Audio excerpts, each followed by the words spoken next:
कुछ थोड़ी सी मौलिक बातें मैं आपके सामने रखना चाहता था जो कि समाज सेवा से संबंधित हैं, और मैं समझता हूँ कि वो अगर हमारे और आपके बीच में थोड़ा उसके बारे में जानकारी ऐसी हो कि हम और नज़दीक एक दूसरे के आ सकें, तो हम सब मिलजुल कर कार्य करने में सक्षम होंगे और ज़्यादा आसानी से सक्षम होंगे।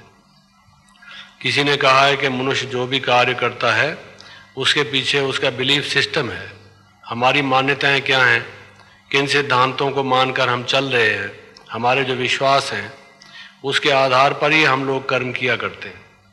कोई ना कोई जो हमारा व्यवहार या कार्यकलाप हम करते हैं उसके पीछे कोई ना कोई हमारी मान्यता होती है। तो आज जो हम समाज सेवा की बात करते हैं उस संदर्भ में भी मेरे ख्याल में हमारे माइंड में ये कुछ बातें क्लियर होनी चाहिए कि समाज है क्या। सबसे पहले तो समाज का कॉन्सेप्ट हमारे मन में क्या है। अगर हम समाज शास्त्र को उठाकर देखते हैं या सोशियोलॉजी या सोशल साइंसेस की बात करते हैं तो आज कुछ पिछले 100, 125, 150 वर्ष से ये कहा चला आता रहा है कि मनुष्य पहले गुफाओं में रहता था, जंगलों में रहता था, और जो एप्स हैं, वन मानुष है, वो हमारे पूर्वज थे। वहाँ से विकास होते होते ये इंसान की या मानव की कोटि पर या श्रेणी में हम आए। ऐसा हमारा एवोल्यूशन हुआ है, हमारा विकास हुआ है। और प्रारंभ में जो हमारी स्थिति थी वो एक वन मानुष जैसी थी, और अशिक्षित, असभ्य एक जैसे मनुष्य हो, ऐसा है। इतिहास में आप देखते होंगे बहुत से चित्र ऐसे दिखाए जाते हैं जिसमें कहा जाता है कि जो खुदाइयाँ हुई हैं, एक्सकेवेशंस हुए हैं, या हिस्टोरियंस जो इतिहासकार हैं उनका कहना इस प्रकार से है। तो ये एक परंपरा की बात है या इतिहास की बात है या कुछ लोगों की खोज की बात है, जो कुछ भी है, कुछ मान्यताएं इस प्रकार की चली आ रही हैं। दूसरी तरफ हमारे भारत की जो संस्कृति है, हमारे भारत के जो साहित्य हैं, जो आध्यात्मिक साहित्य है, विशेष रूप से जो हमारे बुजुर्ग कह गए हैं, वो ये कह गए हैं कि ऐसा नहीं है। पहले सतयुग था, उसके बाद त्रेता युग आया, फिर द्वापर युग आया, फिर कल युग आया। इंसान में गिरावट होती चली आई है।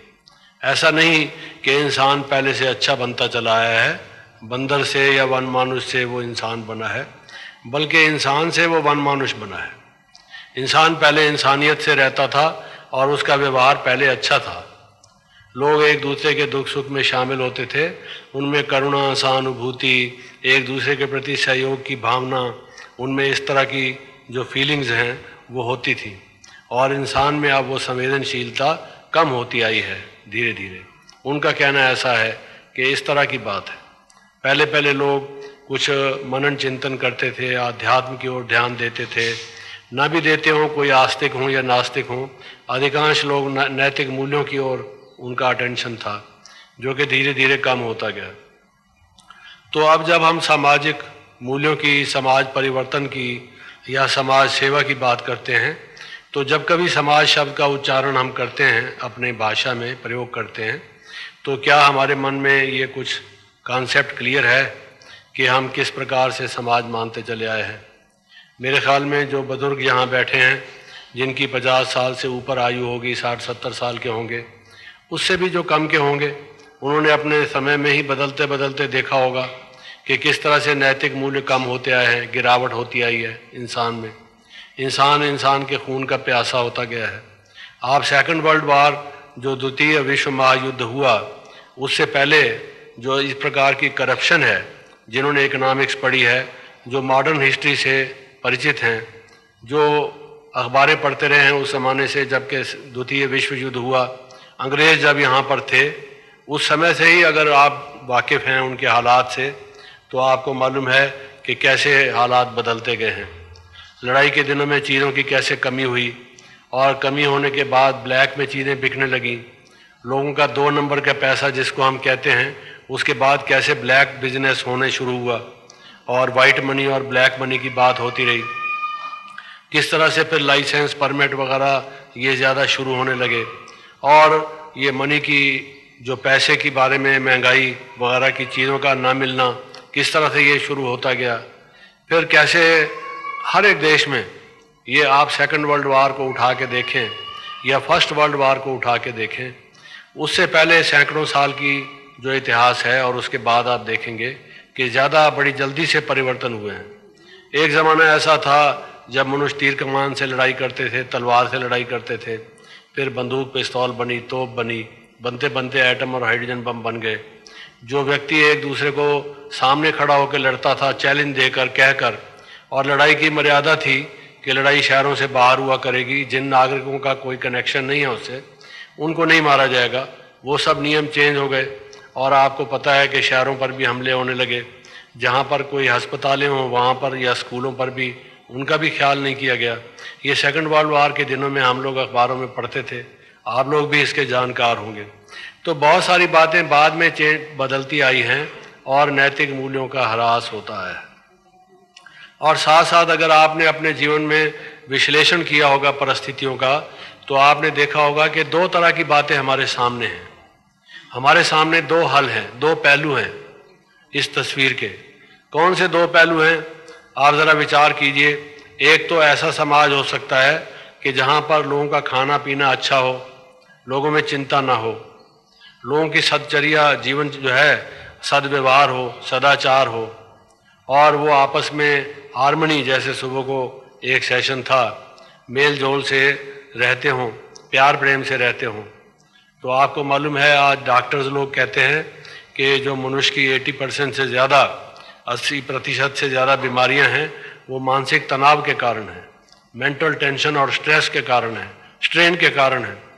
उन बीमारियों की काफ़ी लंबी चौड़ी सूची बनाकर दी जाती है जो आज प्रचलित है, चाहे वो ब्लड प्रेशर हो, हार्ट डिजीज़ हो, कैंसर हो, यहाँ तक कि अस्थमा और आर्थराइटिस वगैरह का भी जो कनेक्शन है वो मनुष्य के मानसिक तनाव से किया जाता है। उसका बताया जाता है कि उसमें से कई कारणों में से ये भी उसका कारण होता है। और हमारा जो खान पान है किस प्रकार से बिगड़ गया है, चीज़ों में मिलावट मिलाई जाती है, खाना हमारा फ्रेश नहीं होता, प्रेजर्वेटिव उसमें मिलाए जाते हैं, हवा कितनी ख़राब हो गई है। आप देखते हैं कि जो जितनी मोटर कारें, फैक्ट्री बढ़ती जा रही हैं, धुआं चिमनियों से निकलता है, लोगों की आबादी बढ़ती जा रही है, नदियों में गलाजत का पानी सीवर जाकर मिलते हैं, वो पानी किस तरह से ख़राब होता जा रहा है। वो नदियाँ ही नहीं बल्कि बदराव बनते जा रहे हैं। सब भारत में ही नहीं, सब देशों में ये हालत है। तो उन सब चीज़ों को अगर आप सामने रखते हैं तो आप देखते हैं कि इंसान के सामने दो पहलू हैं। एक तो ये है कि जहाँ इंसान क्लोज टू नेचर रहता हो, सत्यता से, प्रेम से, सद्व्यवहार से, इंसानियत से एक दूसरे के साथ चलता हो। सबसे पहली बात यह है प्रेम से, क्योंकि दुनिया में जो उथल पथल है, जितना लड़ाई झगड़ा है, आप देखेंगे घृणा और द्वेष, ये जो दो मनुष्य के महाशत्रु हैं, जिससे क्रोध भी उत्पन्न होता है, लड़ाई झगड़ा, खून खराबा, ये कोर्ट के केसेस सारे अगर आप सब देखें इन बातों को तो किन चीज़ों से होते हैं? इन्हीं चीज़ों से।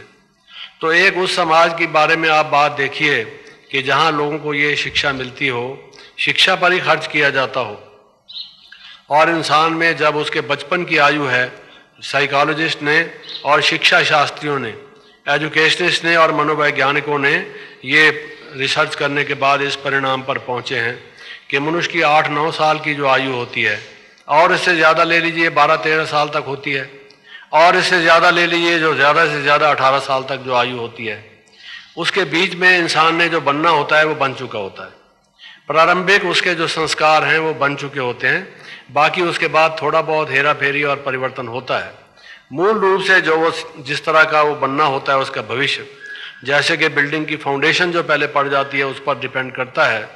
तो इंसान के लाइफ की फाउंडेशन का ये जो पीरियड है, ये बहुत इम्पॉर्टेंट पीरियड है, बहुत इम्पॉर्टेंट पीरियड है कि उस वक्त बच्चों को क्या देखने को मिलता है। आप उनको टीवी पर अश्लील चित्र दिखाते हैं, कोई लड़ाई झगड़ा दिखाते हैं, कोई ऐसी स्टोरी सेक्स की सुनाते हैं, क्या दिखाते हैं? या आप उनको कोई ऐसे विचार का निर्माण करते हैं कि जिससे वो प्रेम और प्यार से और दूसरे के सेवा भाव से रहें और कुछ कंस्ट्रक्टिव और क्रिएटिविटी की तरफ ध्यान दें। अगर आप ऐसी शिक्षा पर ध्यान देते हैं तो फिर वो समाज कैसा होगा जहाँ बीमारी भी नहीं हो, जहाँ ये लड़ाई झगड़ा, लिटिगेशन, मुकदमाबाजी वगैरह भी ना हो। तो दो तरीके हो गए। एक तो ये कि आप अधिक से अधिक लॉ कॉलेजेस खोलें, पार्लियामेंट में और असेंबली में लॉ पास करें, लॉ पास करके उसकी लॉ बुक्स बनाएं, लॉ बुक्स बना के लॉ कॉलेजेस में पढ़ाएं और वहाँ पर वकील बनाएं। वकील जो हैं कोर्ट्स में, कोर्ट्स आपकी बनी हुई हों और वहाँ जज हों और वो मुकदमे लड़े जाएं और उसके बाद न्याय मिले या ना मिले, चलो ये मान लीजिए कि न्याय मिले और वहाँ से फिर जिसने अपराध किया है उसको दंडित किया जाए, उसके लिए जेल बनाया जाए, पुलिस बनाई जाए। एक तो ये है कि आप इस तरह से कीजिए। उसको लोग आज के ज़माने में कहते हैं ये बड़ा विकसित समाज है, ये एडवांस सोसाइटी है। एडवांस सोसाइटी कैसे है कि हर 10 आदमियों के पीछे एक पुलिस वाला हमारे देश में है और उसके पास एक गाड़ी है, उसके पास ऐसे साधन हैं जल्दी से आदमी को पकड़ सके। जेलें यहाँ बड़ी बनी हुई हैं काफ़ी संख्या में, वकील बहुत हैं, ये वगैरह वगैरह। एक तो ये सभ्यता के निशान माने जाते हैं। या डॉक्टर बहुत हैं, अस्पतालें बहुत हैं, केमिस्ट बहुत हैं, दवाइयाँ बहुत बनती हैं, फार्मेसीज बहुत हैं, रिसर्च हो रही है दवाइयों की। इसको लोग एडवांस्ड कंट्री या विकसित देश मानते हैं। दूसरा ये एक कंसेप्ट आप रखिए कि भाई हमारे देश में तो बीमारियां हैं ही नहीं, कोई इक्का दुक्का कोई बिरला आदमी होता होगा जो किसी कारण से बीमार पड़ गया होगा, कोई एक्सीडेंट हो गया। दूसरी बात है लोग नियम पूर्वक रहते हैं, मर्यादा पूर्वक रहते हैं, समय पर भोजन करते हैं, ज़बान के चस्के से नहीं, जितनी भूख है अच्छा खाना खाते हैं, ना किसी से लड़ाई झगड़ा करते हैं, उनका मानसिक तनाव है ही नहीं, तो वो उनकी बीमारियां जो उससे कनेक्टेड हैं वो उसकी हैं ही नहीं। और दूसरा तरीका ये है कि आप मेडिकल कॉलेजेस खोलें, फार्मेसीज बनाएं, डॉक्टर्स बनाएं, उनको केमिस्ट बनाएं और अस्पताल बनाएं। ये तरीका है आप खर्च करें। अस्पताल भी बनाएं, जेलें भी बनाएं, डॉक्टर वकील भी बनाएं, ये सब करते जाएं आप। ये मैंने 2 मिसालें दी, ऐसे बहुत सारा हो सकता है। दूसरा तरीका ये है कि आप इंसान ऐसा अच्छा बनाएं जो प्यार से बात करे, लड़ाई झगड़ा करे ही ना, और कोई बात है बात से बात करके उसको ख़त्म करे, अंडरस्टैंडिंग से, स्नेह से, प्यार से, लेन देन से बात को पूरी तरह से कर ले। उसकी भाषा कैसी हो, उसके रहने करने का तरीका कैसा हो। तो किसको हम एडवांस कंट्री मानेंगे? वो जिसमें काले कोट वाले वकील ज़्यादा हैं, या जो डॉक्टर और सर्जरी और अस्पताल ज़्यादा हैं, या वो जिसमें लोग नेचुरली हेल्दी हैं। कोई कोई आदमी किसी कारण से हो सकता है भी उसको कुछ हो, या जैसे मैंने मुकदमाबाजी की सुनाई, ऑल इंडिया रिपोर्टर एक निकलता है जो कोर्ट के केसेस का, अगर आप उसको पढ़ के देखेंगे, जितने भी केसेस होते हैं, चाहे वो काम विकार से, सेक्स से कनेक्टेड हैं, एबडक्शन हो गया, रेप हो गया, ईव टीजिंग हो गए, सेक्स से कनेक्टेड हैं, या क्रोध से कनेक्टेड हैं, किसी को छुरा मार दिया, कुछ पत्थर उठा के मार दिया, किसी को कुछ और कर दिया, क्रोध आया, उसको घृणा आई, द्वेष पैदा हुआ और उसने कुछ कर लिया, उससे हो गया। या लोभ उसको बढ़ गया जिससे वो करप्शन उसने की, चीज़ों में मिलावट कर दी और इस तरह से किया है। तो ये सब 5-6 विकारों के कारण। और इनके अलावा बाहर कोई केस होता हो, या कोई बीमारी की जड़ हो, या समाज की कोई खराबी हो, तो आप हमको बताएं। इस तरह से तो कुछ और इसके अलावा तो है नहीं। इंसान अगर शक करता रहे, शक से वो समझता है कि ये देश वाले एटम और हाइड्रोजन बम बना रहे हैं और बताते नहीं हैं कि हम बना रहे हैं, ये छिप लुक के बना तो ज़रूर रहे हैं, इसलिए हमें भी बनाना चाहिए। तो दूसरा कहता है भी हमने तो सोचा था ये नहीं बनाएंगे, ये कहते थे हम नहीं बनाएंगे, अब लगता है कि ये बना रहे हैं, हमें भी बनाना चाहिए। और वो समझते हैं अब इन्होंने बनाना शुरू कर दिया, हमें इससे ज़्यादा पावरफुल बनाना चाहिए। चलते जाइए, इस तरह से जितना देश का पैसा है आप उस पर खर्च करते जाइए, there is no end to it. और दूसरा तरीका ये है कि प्यार स्नेह से आपस में मिल के रहें। भाई काहे को लड़ते हो, तो फिर गरीबी रहेगी। पैसा तो बहुत है, इंसान के पास पैसे की कमी नहीं है, लेकिन गरीब के आंसू पोंछने के लिए पैसा नहीं है। एक गरीब का बच्चा जिसको दूध नहीं मिलता है पीने को, वो पढ़ाई नहीं कर सकता है, बीमार है तो उसको कोई डॉक्टर देखने वाला नहीं है, उसके लिए पैसा नहीं है। एटम और हाइड्रोजन बम बनाने के लिए पैसा है, रॉकेट बनाने के लिए पैसा है। और जो बेचारे ऐसे ज़िंदगी व्यतीत कर रहे हैं हैवानों से भी नीचे दर्जे का, उनको देखने वाला जैसे किसी माँ बाप के, वो भी तो बच्चे हैं, इंसान तो वो भी हैं, उनकी तरफ ध्यान देने के लिए पैसा किसी के पास नहीं है। तो आप ये देखिए कि जब तक इंसान ठीक ना हो कोई समाज ठीक हो सकता है? Man himself is the problem. जो दुनिया में जितनी समस्याएं हैं, उन समस्याओं का प्रॉब्लम का रूट क्या है? इंसान खुद ही रूट है उसकी। सारे समस्याएं इंसान की ही पैदा की हुई हैं। और अगर इंसान ठीक नहीं हो, उसका माइंड ठीक ना हो, उसकी इंटेलेक्ट ठीक ना हो, बुद्धि ठीक ना हो, व्यवहार ठीक ना हो, तो समस्याएं पैदा होती रहेंगी। समस्याओं का हल कहाँ से मिलेगा? किसी ने पूछा है कि भाई सतयुग, त्रेता, द्वापर और कलयुग में क्या फ़र्क था। तो कहते हैं भाई सतयुग और त्रेता में ऐसा था, लोग इतने प्यार से रहते थे, गाय और शेर भी एक घाट पानी पीते थे, लोगों में कोई वैर वैमनस्य नहीं था, मिलजुल कर स्नेह से परिवार की तरह से विश्व को कुटुंब मान के चलते थे। और ऐसा वो जीवन था वहाँ का कि प्यार में क्या नहीं होता, प्यार में आदमी अपना भी सब कुछ दूसरे को दे देता है। तो कहते हैं सतयुग और त्रेता युग में ऐसा था कि लोग कहते थे कि साहब आपका तो आपका है, मेरा भी आपका है। प्यार में आदमी ऐसे ही कहता है। एक माँ बच्चे को क्या कहती है, बच्चे लो ये खाओ, कहता है ये अगर खा लूँ, कहता है हाँ तू मेरा भी खा ले। प्यार है, प्यार से तो मनुष्य देना ही देना जानता है। तो कहते हैं भाई सतयुग और त्रेता युग का ये चिन्ह था, ये लक्षण था कि आपका तो आपका है, मेरा भी आपका है। जब द्वापर युग आया तो लोग कहने लगे आपका आपका है, मेरा मेरा है, आप मेरे को टच नहीं करना, मैं आप वाले को टच नहीं करूँगा। इसी का नाम न्याय है, इसी का नाम इंटीग्रिटी है, ऑनेस्टी है, सत्यता है। दूसरे की चीज़ को हड़पने की कोशिश मत करो। पहले प्यार में ऑनेस्टी इंटीग्रिटी की बात छोड़ दीजिए, हम अपना भी देने को तैयार थे, लेकिन अब उसके बाद यहाँ तक आ गए कि नहीं साहब आप अपने तक सीमित रखिए और हम अपने तक सीमित रखें। और कलयुग में कहते हैं जब कलयुग आया तो लोग कहने लगे कि देखिए मेरा तो मेरा है, आपका भी मेरा है। तो कितना फर्क पड़ गया। आज जो ज़माना आप देख रहे हैं वो यही है कि मेरा तो मेरा है ही, और आपका जो है उस पर भी ध्यान मेरा लगा हुआ है, अगर नहीं भी है तो हो जाएगा कुछ टाइम में। इसी लूट खसूट में इंसान लगा हुआ है। तो ये जो समाज का कंसेप्ट है सोशल सर्विस के बारे में कि ऐसा हमारा समाज हो, जैसे एक टॉपिक इसमें है सोशल रिकंस्ट्रक्शन का, हम रिकंस्ट्रक्ट करना चाहते हैं, एक समाज का नवनिर्माण करना चाहते हैं, या हम मान लीजिए मेंटल हाइजीन की बात करते हैं। तो किस हाइजीन की हम बात करते हैं? हाइजीन करके स्वास्थ्य किसको हम कहते हैं, हेल्थ किसको कहते हैं, हाइजीन किसको कहते हैं? या जो एक समाज को रिकंस्ट्रक्ट करके हमारे सामने समाज का नक्शा क्या है? समाज का नक्शा वो है जहां इंसान एकदम जो कट्टर स्वार्थी बना हुआ है लूट खसूट में, उसको छोड़ के और देने की बात सीखे, सहयोग देने की बात और मिलजुल कर चलने की सीखे। उस कॉन्सेप्ट को सामने रख के हम लोग ऐसे समाज के निर्माण करने की कोशिश कर रहे हैं। तो उसमें हम आपस में किस तरह से सहयोग देते हुए उस लक्ष्य तक पहुंच सकते हैं, हमारी वरिष्ठ दादियां भी आपके सामने हैं, वो भी कुछ कहेंगी। लेकिन पहले हम आपसे कुछ सुनना चाहते हैं